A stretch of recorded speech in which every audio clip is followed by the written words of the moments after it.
პირდაპირ ეთერშია დღის სტუდია ბორენაონიანთან ერთად შეგახსენებთ სტუდიის ტელეფონის ნომერია 2388 ან სკაიპის მისამართი ობიექტივი 2. შეგიძლიათ დარეკოთ და გამოხატოთ მოსაზრებები იმ თემებთან დაკავშირებით, რომელზეც ვისაუბრებთ. გადაცემის განმავლობაში კი ჩვენი სასაუბრო თემა იქნება ბოლო დროს განვითარებული პოლიტიკური პროცესები და განვიხილავთ აქტუალურ საკითხებს. ასევე ვისაუბრებთ ქვეყანაში არსებულ არაერთ გამოწვევებზე. ამ თემების ირგვლივ სასაუბროთ კი გადაცემის პირველ ნაწილში სტუმრად მოვიწვიეთ ქართული მარშის თავმჯდომარე სანდრო ბრეგაძე. გამარჯობა ბატონო სანდრო, გმადლობთ გადაცემაში მონაწილეობისთვის.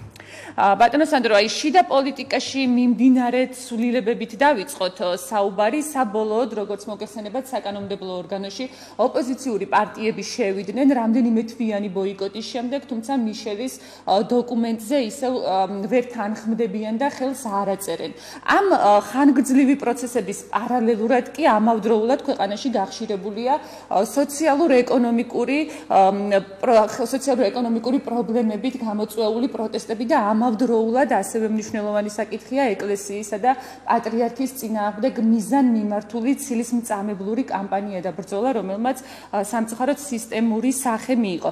ეს საკითხები მე ვფიქრობ, რომ ბევრად მნიშვნელოვანი საკითხებია იმაზე, ვიდრე ქართული ოცნებისა და ნაციონალური მოძრაობის შეთანხმება არ შეთანხმების საკითხია, ამიტომ უფრო ცლად ვისაუბრებთ გადაცემის განმავლობაში და საუბრის დასაწყისში ზოგადად რომ შევაფასოთ თქვენ როგორ აღიქვამთ მოვლენათა აი ამგვარ განვითარებას და იმ შედეგებს, რაც დღეს სახეზე გვაქვს.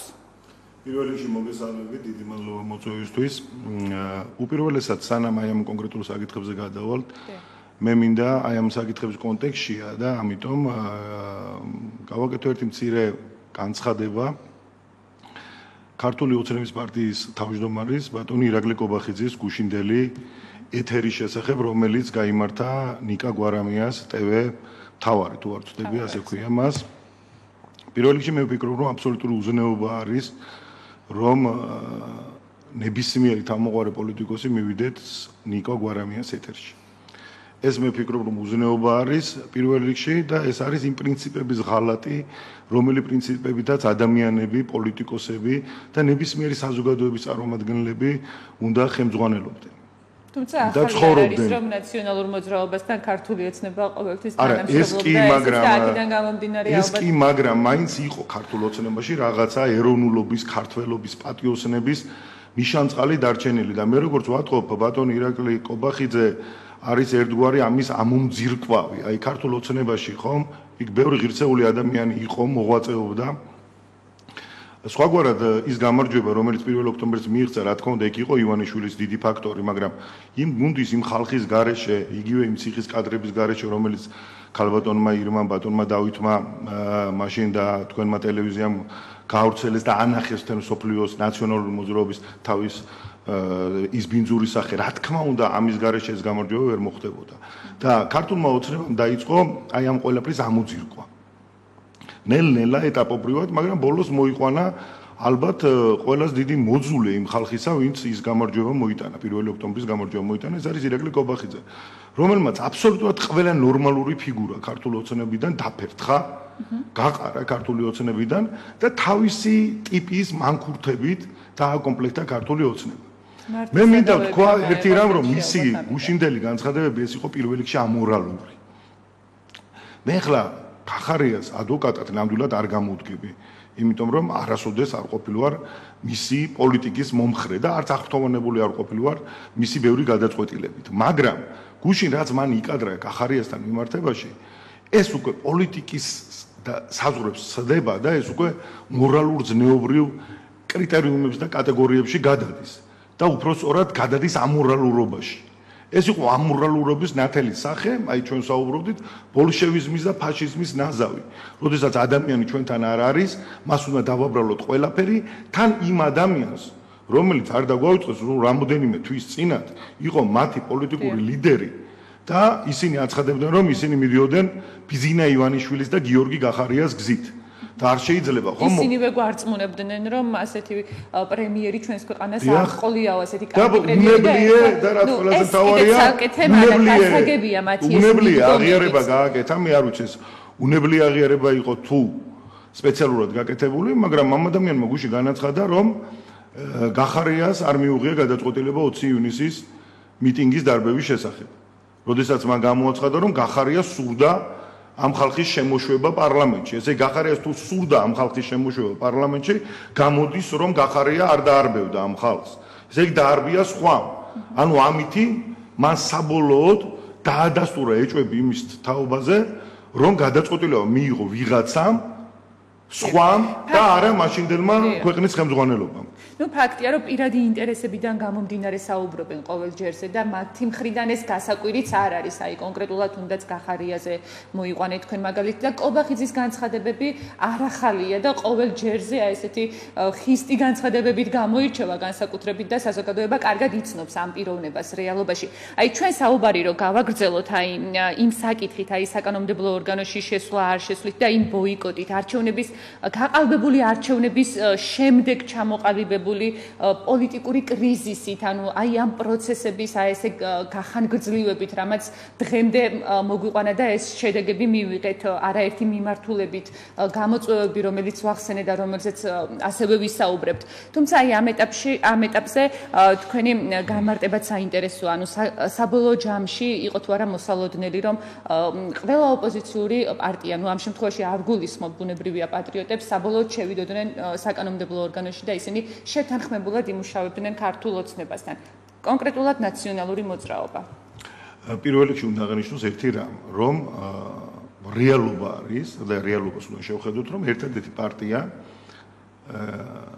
აღმოჩნდა პატრიოტთა ალიანსი, რომელმაც ნათქვამი სიტყვა შეასრულა, ბოლომდე შეასრულა და მათი ლიდერები არ შევიდნენ ამ გაყალბებულ საკანონმდებლო, ეგრეთ წოდებულ საკანონმდებლო ორგანოში. ყველა სხვა პარტიამ ბოდიშით ჟარგონით, მაგრამ რომლებიც იჭაჭებოდნენ და რომლებიც რევოლუციებით იმუქრებოდნენ, საბოლოოდ ასევე ჟარგონები უნდა ვიხმარო სამწუხაროდ, გააправა გაყალბებული არჩევნები. ეს არის სრული ნონსენსი, იურიდიული ნონსენსი, როდესაც ჩვენ აცხადებ, რომ ხელისუფლება არის უკანონო და შენ ამ ხელისუფლებაში შედიხარ. ანუ უმაღლეს საკანონმდებლო ორგანოში. ანუ შენ დღეს უკვე ემსახურები გაყალბებას, მაგრამ ამ ადამიანებს ამისი არ წხვენიათ. თქვენ რა გგონიათ, რომ აი ფანჩატურში, ლეგენდარულ ფანჩატურში შეკრებილი ის საზოგადოება რეალურად რამე ოპოზიციას წარმოადგენდა? არ გამოჩნდა, რომ ეს გირჩი თავის მეგრელიშვილიან ჯაფარიძიანად რეალურად ბიძინა ივანიშვილის და ქართული ოცნების ხელებზე მოცქირალი ვაშკაცუნები რომ არიან და რა მოხდა? რომ ჩვენ ყველას გქონდა ინფორმაცია იმის თაობაზე, მთელი წლებია რომ პავლე კუბლაშვილი არის ამ პარტიის დამფუძნებელი, ის ავადსახსენებელი პავლე კუბლაშვილი და მისი ძმა, მაშინდელი უზენაეს სასამართლოს თავმჯდომარე ადამიანი, რომელმაც გვირგვინიანის საქმეზე გამოიტანა ეს უკანონო გადაწყვეტილება და რობაქიძეზე და უამრავლეს და სახელმწიფო დამნაშავეები, ორივეს ეპატია ყველაფერი, მხოლოდ და მხოლოდ იმიტომ, რომ მათ უნდა შეექმნათ გირჩი და გამოიყვანათ ხალხი ნაციონალური მოძრაობიდან. და დღეს გაიშიფრა ეს ალიანსი უბრალოდ იმიტომ, რომ პირველივე დაძახილზე ქართული ოცნების ისინი შეკანდნენ პარლამენტში, ხომ? ასევე იყო იმ ჯაფარიძესთან მიმართებაში, ასევე იყო ლელოსთან მიმართებაში და ყველას გვეგონა, რომ ეგონა უბრალოდ საზოგადოების გარკვეულ ნაწილს ჩვენ და სამწუხაროდ ნაციონალური მოძრაობა რაღაც ოდნავ პრინციპულობას მაინც შეინარჩუნებდა და ფაქტია უღალატეს თავიანთ პრინციპებს. არა, კი არ უღალატეს, მოდით ასე ვთქვათ, ქართული ოცნება და ნაციონალური მოძრაობა, აი მთელი ეს 10 წელია გარიგებებით და მოლაპარაკებებით მოდიან. ისინი მუდმივად აძლიერებენ ერთმანეთს, მათ უერთმანეთოდ არ შეუძლიათ, რადგანაც თუ არ იარსებებს ქართული ოცნება, არ იარსებებს ნაციონალური მოძრაობა, თუ არ იარსებებს ნაციონალური მოძრაობა, არ იარსებებს ხელისუფლებაში ქართული ოცნება. რა თქმა უნდა, ეს არის ორი ბოროტების ორი ხელი. როგორ გაგრძელდება, დიახ, როგორ გაგრძელდება ეს პროცესი და სინამდვილეში რა საქმიანობენ დეპუტატები საკანონმდებლო ორგანოში დღეს ამ საკითხებს ისევ შევეხებით ჩვენ, თუმცა აიქამდე მინდა რომ აი ბოლო პერიოდში განსაკუთრებით აქტიურდა ბრძოლა, როგორც მოგეხსენებათ, ბავშვთა პანსიონატების წინააღმდეგ და აი ამ საკითხსაც მინდა რომ შევეხოთ დასაწყისშივე. მოგეხსენებათ ნინო წმინდის პანსიონატის ირგვლივ განვითარებული მოვლენები, შემდეგ ფერის ბავშვთა სახლიც ასევე იგივე პრობლემის წინაშე აღმოჩნდა და მე მაინტერესებდა თქვენი პოზიცია ამ საკითხებთან დაკავშირებით და რას ფიქრობთ, ანუ რა მიზნები ამოძრავებთ, ანუ ამ შემთხვევაში სახალხო დამცველის როლი როგორია, მისი ჩართულობა და პირადად მისი მიზნები რაში მდგომარეობს თქვენი აზრით და ასევე მედიის იმ ნაწილსაც, რომელიც პირდაპირ შეიძლება ითქვას, რომ თავს ესხმიან აი ამ პანსიონატებს. პირველ რიგში თქვენ და მე დიდი პატივისცემის მიუხედავად მე მოგიწოდებდით რომ ამ ადამიანს სახალხო დამცველი არ უწოდოთ. რადგანაც ის ყველაფერი არის გარდა სახალხო დამცველისა.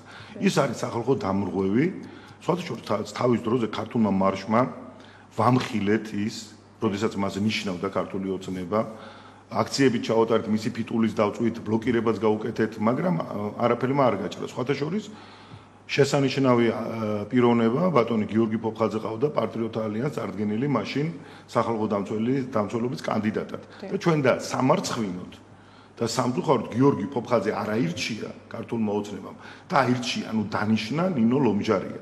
ანუ ნინო ლომჯარია დღეს რასაც შადის ქართული ოცნება და ქართული ოცნების ხელდასმით და სხვადასხვა ქართული ოცნების ბევრი ლიდერი, განსაკუთრებით ეს კობახიძის კლანი აფიქსირებს ხშირ შემთხვევაში სიმპათიებს ლომჯარიას მიმართ და ლომჯარიას ქმედებების მიმართ. ეს არაფერი შუაში არ არის აკარც. პანსიონი, არც ღრმად პატივცემული მეუფეები და არც სხვა მოვლენები. ეს არის ბრძოლა მართლმადიდებლობის და ეკლესიის წინააღმდეგ, რწმენის წინააღმდეგ. მათ არ სურთ რომ მომავალი თაობები გაიზარდონ რწმენაში, სამშობლოს სიყვარულში, ღვთის სიყვარულში.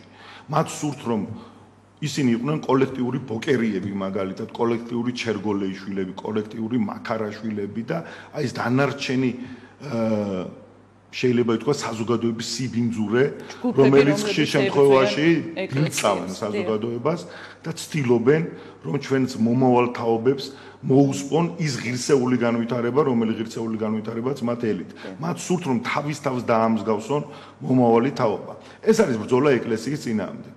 რა თქმა უნდა და ეს ბრძოლა ჩვენ არ უნდა მოვაგებინოთ საქართველოს მტრებს. დიახ, გასაგებია თქვენი პოზიცია, თუმცა ის საინტერესოა ამ პროპაგანდის მიზანი რა არის, რომ მოსახლეობას, მართლმადიდებელ საზოგადოებას რომ რწმენა შეურყიონ და ასეთ დროს როგორი უნდა იყოს საზოგადოების როლი და რამდენად მნიშვნელოვანია საზოგადოების მხარდაჭერა ეკლესიის და ჩვენი პატრიარქისთვის.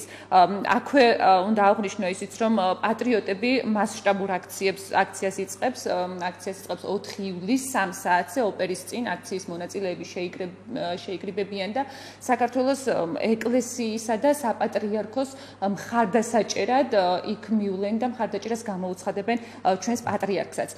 თქვენ რას ფიქრობთ აი ასეთ შეკრებებზე, რამდენად მნიშვნელოვანია ასეთ დროს, როდესაც ეკლესიას ებრძვიან და ცილს წამებენ, მართლმადიდებლური საზოგადოება გაერთიანდეს და ყველამ ერთად მხარდაჭერა გამოუცხადოს?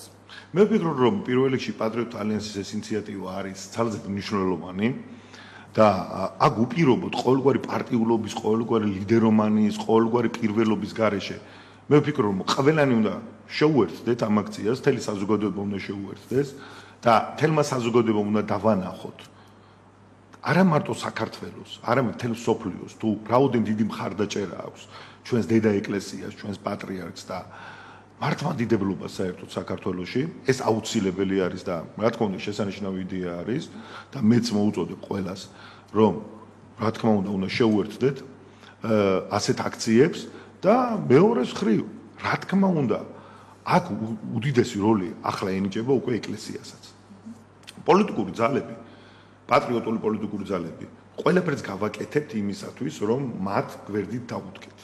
მაგრამ რა თქმა უნდა, მიუხედავად იმისა, რომ შეიძლება ბევრი მხარდამჭერები ყავდეს საქართველოში, ეკლესიის ავტორიტეტი ყველა პოლიტიკურ პარტიაზე ბევრად მეტი არის და საბედნიეროდ ეს ასე არის. ამიტომ ეკლესიამაც უნდა დაუძახოს ხალხს. პატიოსანმა მღვდელმსახურებმა უნდა დაუძახონ, არა პეტრე ცავას მსგავსმა ვიგინდარებმა, ბოდიში თქვენთან ამ სიტყვაზე, არამედ პატიოსანმა მღვდელმსახურებმა უნდა დაუძახონ ერს. იმიტომ რომ ეხლა საჭიროა, ეხლა დადგა მომენტი ამის იქით უკვე უფსკრულია. და ხელისუფლების როლი როგორი უნდა იყოს აი ასეთ დროს, როდესაც თავს ესხმიან ხელისუფლების როლი ვერ იქნება, იცით რატომ ეს ხელისუფლება არ არის. ეს არის ფინანსური ჯგუფები, რომლებიც თავმოყრილი არიან რაღაც თავრობის სახელწოდების ქვეშ და რეალურად ისინი არანაირ პოლიტიკას არ აწ. ეხლა სანკალიანი ყავს საგარეო საქმეთა მინისტრი. ეხლა სანკალიანი არც არაფერს აფუჭებს, არც არაფერს აკეთებს. არის იმ თავის ჭაობში და გომბეშოებთან ერთად ცხოვრობს. აი ეხლა გუშინ წინ უყურებდი ფინანსთა მინისტრს. კაი ბუნჩულა, ლოყებ ღაშღაშა ბიჭი არის. მაგრამ ну ეხლა ის არ შეიძლება ქვეყნის ფინანსთა მინისტრი იყოს, სხვა ქვეყნის ფინანსთა მინისტრებს შეხედეთ თავის კომპეტენციით, განათლებით და ასე შემდეგ და ეს რომ ჩავყვეთ, ხო, ძალიან ბევრ სამინისტროში ანალოგიურ სიტუაციას ვაწყდებით. და ეს არ არის პოლიტიკური გუნდი. ეს არის იცით როგორი ჯგუფი, რომელიც ყველას და ყველაფერს დათმობს, ოღონდ თვითონ იყვნენ კარგად. აქ ხანდახან ამბობენ რომ პრორუსულია ქართული ოცნების ხელისუფლება. არა, ის არის პრორუსული, არის პროამერიკულია, არის პროევროპულია. ის არის ყველასადმი ყველაფრის დამთმობი. აგერ დავით გარეჯი აზერბაიჯანს დაუთმო, კაი სააკაშვილმა გაყიდა ეს დავით გარეჯი, მაგრამ ამ ხელისუფლებამ 10 წლის განმავლობაში რა გააკეთა დავით გარეჯის დასაბრუნება? არაფერი არ გააკეთა. გარდა იმისა, რომ ეხლა ჩვენ კელიებთან აზერბაიჯანელი შეიარაღებული ჯარისკაცებით განან და ხმას არ იღებენ.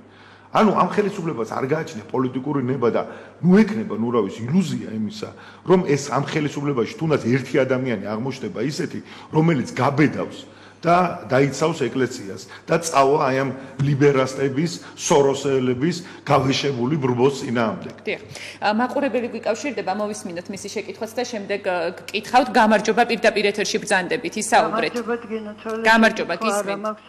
მე მაქვს სათქმელი ის, რომ სანდრო ბრეგადე ეს მერაბ კოსტავას შესანიშნავი ჭავჭავადის ჩვენი ზურაბის მოყოლებული მაშინდელიდან ეს ახალგაზრდა ჭაბუკი ბიჭი ვიცი მეწლოვანი ვარ და კარგად ვიცი სუყვება შემოგევლე სანდრო მერე გოგო ხაინდრავა სანდრო ბრეგადე ლადო ვასაძე გიახუხაშვილი გადავან ფოფხაზე ეკა ბესელია დავით მაღრაძე რო გეყოლება ქვეყანაში ამ ქვეყანას როგორ უბედავს ეს გუშინ თამარ ჩერგოლეიშვილი ეს მწამებელი სულხან მოლაშვილის მწამებელი ქმარი გვერდში რო უკოტრიალებს როგორ გამოვიდა და თქვა ეხლა დანიშნეს იქ იაკობი მის სპირიდონის თუ რა ქვია არ ვიცი დავთავარს ის უარესია უარესი გაასკვნამ თამარ ჩერგოლეიშვილმა ამ შერეკილმა გოგო გასაგებია გმადლობთ სარისთვის და გასაგებია მაყურებლის აგრესიას და პოზიციას. აი ხომ ხედავთ აი დარეკა პატიოსებმა ქართველმა ქალბატონმა და ეს არის 90 წარმოიდგინეთ 99% შეიძლება ნუ 95%-ის განწყობა. აი წარმოიდგინეთ 95% არის ამ განწყობით და რაღაც აი არის მცირე ჯგუფები რომლებიც მართავენ ამ ქვეყანას. აი ხა ადგენენ კი რა თქმა უნდა მე ყველა მეუფეს დიდ პატივს ვცემ მაგრამ ბევრად უფრო მეტად უნდა დადგომოდენ მეუფე სპირიდონს მე ასე ვფიქრობ. ბევრად უფრო მეტად არა მარტო ხელისუფლება რომ არ დაუდგებოდა ეს ჩვენ კარგად ვიცოდით. ჩვენ უნდა დავდგომოდით. აი ჩემი დანაშაულიც არის შეიძლება ეს თითოეული ჩვენთანგანის დანაშაული არის. ეს ეხლა მე მეუფე სპირიდონი მახსოვს აი ქალბატონმა ბრძანა ეროვნულ განმათავისუფლებელი მოძრაობიდან. ხა მე მაშინ 15-16 წლის ვიყავი, როდესაც ბატონი ზვიად გამსახურდა და მერაბ კოსტავო გავიცანი, მერაბ კოსტავოს ეზოში და ნუ იმ შემდგომ მოდივარ ამ ეროვნულ განმათავისუფლებელ მოძრაობაში და აი იმ დროიდან მახსოვს, აი წარმოიდგინე დისიდენტებს რომ კგბ რომ დაძდებდა და რომ აპატიმრებდა და ის ყველას ახსოვს 99 წლის 9 აპრილის შემდგომი პერიოდი, როდესაც ეს დისიდენტები უკვე ქუჩაში იყვნენ და მათ უკვე არავინ არ დევნიდა, მაგრამ მანამდე 86 წელს 87 წელს უნდა გენახათ რა დღეში იყვნენ და ერთ-ერთი იყო გოჩა აბულაძე, დღევანდელი მეუფე სპირიდონი. ადამიანი, რომელიც აი ეროვნულ მოძრაობაში, აი იმ საფუძველში იყო ეროვნულ განმათავისუფლებელი მოძრაობის. ეხლა წარმოიდგინეთ და ფასდაუდებელია და ის სიკეთე ეს ადამიანი რომ იბრძოდა კომუნისტური რეჟიმის წინააღმდეგ ეს ეხლა ესენი დანარჩენები ხომ ლენინის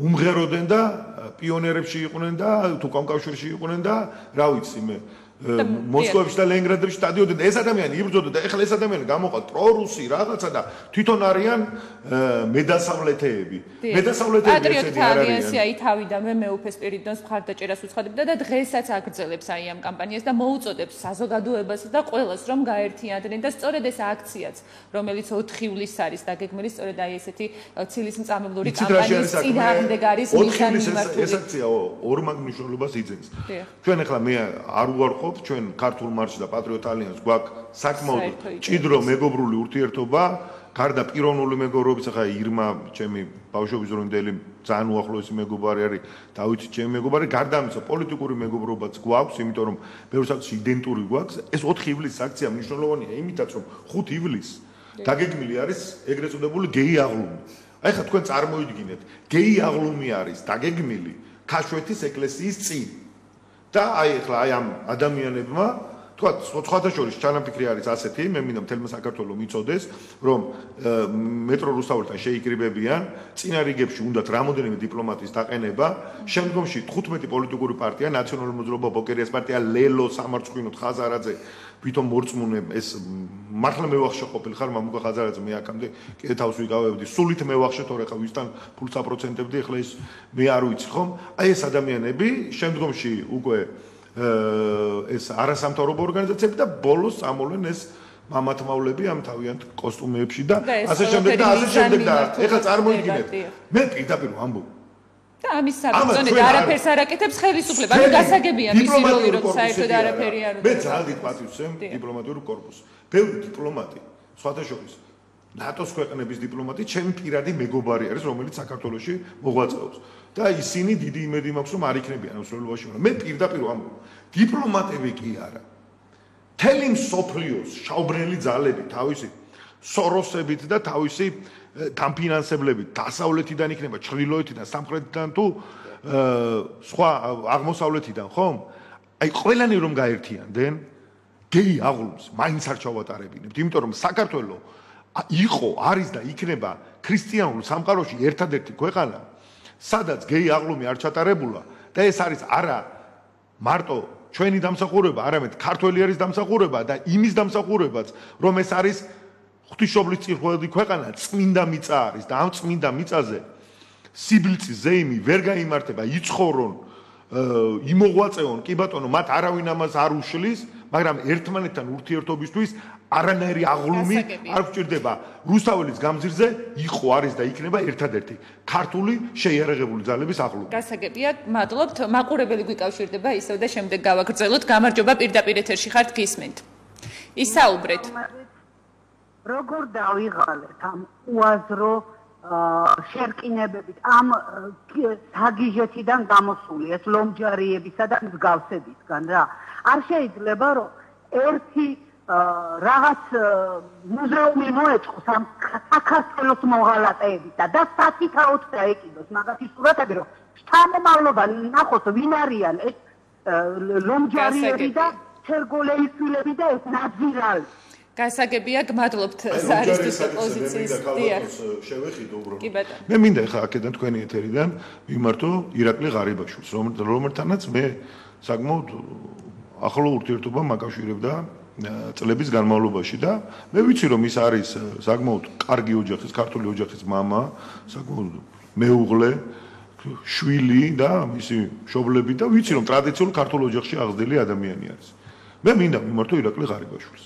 რომ არ დაუშვა შეცდომა საკრალური შეცდომა იქნება ეს მისთვის იმიტომ რომ ადამიანი რომელიც დაუშვებს გეი აღლუმს თბილისში და საქართველოში ის ვერც ჩემი მეგობარი ვერ იქნება და ვერც ერთი პატიოსანი ადამიანის მეგობარი ვეღარასოდეს ვერ იქნება როგორც უნდათ რანაირადაც უნდათ თუნდაც იმიტომ რომ საზოგადოებრივი შფოთი არ იყოს და მართლა ვერავის ვერ მისცემს უსაფრთხოების გარანტიას არ დაუშვან ეს საშინელება და ლომჯარიას რაც შეეხება მიმართავ ასევე ირაკლი ღარიბაშვილს თუ ეროვნულობაზე ქართველობაზე არის საუბარი საპარლამენტო უმრავლესობას აქვს უფლებამოსილება იმისი რომ გამოუცხადოს იმპიჩმენტი ქალბატონ ლომჯარიას ქართველი ერის საწინააღმდეგო ძირგამომთხელი საქმიანობისთვის და გადააყენოს თანამდებობიდან მაგრამ ისინი ამას არ იცამენ იმიტომ რომ ქართული ოცნება არის თითოეული ქართული ოცნების დეპუტატი დღეს არის თითოეული ნინო ლომჯარია.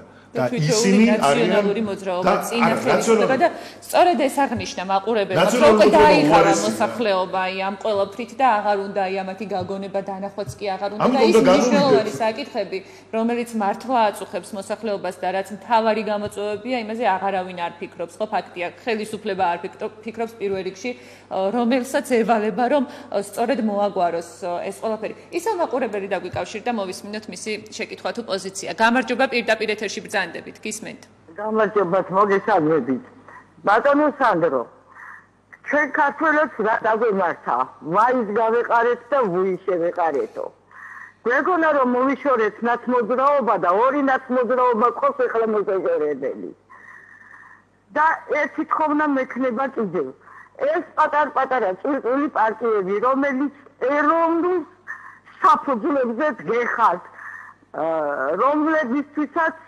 უპირველესია საქართველოს და საქართველოს მოსახლეობა. არჩევნებისთვის იქნებ გაერთიანდეთ, რომ ჩვენი ხმები არ დაიქცახოს და არ დაიკარგოს. გასაგებია, გმადლობთ სარისთვის და პოზიციის დაფიქსირებისთვის. არ გრჩება. მე ვფიქრობ, რომ ერთიანობა არის აუცილებელი. თუ ეროვნული ძალები არ გაერთიანდნენ, ჩვენ აუცილებლად დავმარცხდებით. და აი მე კიდევ ერთხელ ვიმეორებ, პატრიოტთა ალიანსი, სხვა ეროვნული ძალები, ქართული მარში ესენი ყველანი უნდა იყვნენ ერთად წინააღმდეგ შემთხვევაში ჩვენ ამ გრანდიოზულ ძალას, შავბნელ ძალას ვერ მოვერევით. არ გრჩება ბევრი დრო გადაცემის ამ ნაწილის დასასრულამდე და აქვე არჩევნების საკითხსაც მინდა რომ შევეხოთ რა შანსები აქვთ მოახლოებულ არჩევნებზე როგორც ოპოზიციას ასევე პოზიციას ქართული ოცნება აქამდეც გვარწმუნებდა წინა არჩევნებზეც გვახსოვს რომ ის გაიმარჯვებდა და ახლაც იგივე განცხადებები გვესმის მათი მხრიდან ნუ კობახიძის მხრიდანაც განსაკუთრებით და ის დამაჯერებლად ასევე ირწმუნება რომ არა 53%-ს არამედ ბევრად მეტს მოვიპოვებთ ამ არჩევნებზე როგორია თქვენი პროგნოზი რა მოხდება სინამდვილეში მე ვფიქრობ რომ ამ საარჩევნო გარემოში არც ერთმა პარტიოსანმა პოლიტიკურმა პარტიამ მონაწილეობა არ უნდა მიიღოს არჩევნებში რადგანაც არჩევნები გაყალბდება ისე როგორც გაყალბდა 2020 წელს და ჩვენ მივიღებთ ისევ იმავე შედეგს და ეს იქნება უბრალოდ ქართული ოცნების გამარჯვების გაფორმება ამიტომ თუ საარჩევნო გარემო არ შეიცვალა მე საერთოდ არჩევნებზე არც ვფიქრობ რადგანაც ეს არ იქნება არჩევნები ჩვენ ყველა მივედით თუმცა ფაქტია რომ აი ესეთ მოკლე დროში არ არსებობს იმის ცოტა მცირედი შანსიც კი რომ შეიცვალოს ხომ საარჩევნო გარემო ანუ თქვენ ელოდებით რომ ეხლა რომ არჩევნები იქნება შეიძლება ესეც გაყალბდეს აუცილებლად გაყალბდება რადგანაც გაყალბდა ყველა წინა არჩევნები და ეს არჩევნებიც არ იქნება გამონაკლისი წინააღმდეგ შემთხვევაში რა თქმა უნდა ქართულ ოცნებას შანსი არ აქვს არათუ 43% არამედ 25%-იან ზღვარს აწდეს. ეს არის რეალობა. გასაგებია, გმადლობთ გადაცემაში სტუმრობისთვის და საინტერესო საუბრისთვის. უნდა დაგემშვიდობოთ, მე მაყურებელს შევახსენებ, რომ გადაცემის პირველ ნაწილში ჩვენი სტუმარი იყო ქართული მარშის თავმჯდომარე სანდრო ბრეგაძე. დავემშვიდობებით მას და იგივე საკითხებზე სასაუბროდ ეთერში